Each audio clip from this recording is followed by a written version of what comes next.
Praise lord. మే 9వ తేదీ 2025. ఈరోజు దేవుని వాగ్దానం, దీర్ఘాయు చేత అతనిని తృప్తిపరచెదను, నా రక్షణ అతనికి చూపించెదను. కీర్తన గ్రంథం 91వ అధ్యాయం 16వ వచనం.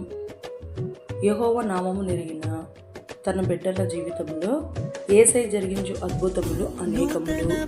మనము మొరపెట్టక ముందే మన మనవిని ఆలకించి ఉత్తరమిచ్చి మన శ్రమలలో తోడై దీర్ఘాయు చేత తృప్తిపరిచి యేసయ్య రక్షణను మన జీవితంలో చూపించి అన్నిటా మనల్ని ఘనపరచువాడు యెహోవా దేవుడు. ఈ రోజు వాగ్దానం మన జీవితంలో నెరవేరాలని కోరుకుంటూ జీసస్ పరిచర్యలో ఈ సహోదరి Suma. Amen. God bless you all.